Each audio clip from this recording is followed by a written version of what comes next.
سلام دوستان، مورس کد جدید 1 میلیون توکن همستر کمبات رو تو کمتر از 1 ساعت و 20 دقیقه کشفش کردیم.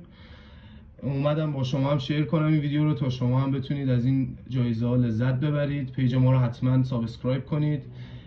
حالا لینکش رو توی همین ویدیو گذاشتم، میتونید که بزنید روش و سابسکرایبش کنید. حتما این ویدیو رو شیر و لایک کنید تا هم حمایتی برای ما باشه، هم دلگرمی برای شما و دوستانتون.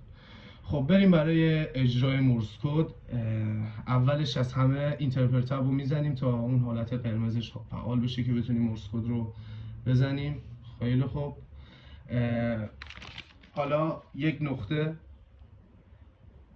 وای میستیم و مکس میکنیم تا نقطه بیاد و ثبت بشه. یک خط، حرف بعدی رو وارد میکنیم، 4 تا نقطه پشت سر هم بدون مکس. حرف که ثبت شد، نقطه بعدی مکس میکنیم، نقطه خط نقطه پشت سر هم باید وارد بشه بدون اینکه بخواد مکسی توش باشه تا حرف بعدی ثبت بشه. نقطه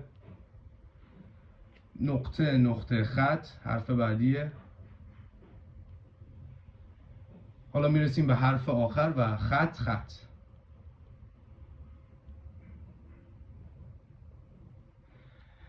اینم جایزه شماست، ایشالا که مبارکتون باشه. تک پرایز رو میزنید، عملیات انجام میشه و ترانزکشن کاملا انجام شده. میبینید که همه جایزه برای شما اومده. امیدوارم که لذت برده باشید. اینو حتما لایک کنید و امیدوار میشم، خیلی ممنون میشم که پیج ما رو حتما سابسکرایب کنید. امیدوارم که سابسکرایب یادتون نره. روز خوبی داشته باشید. خدا نگهدار.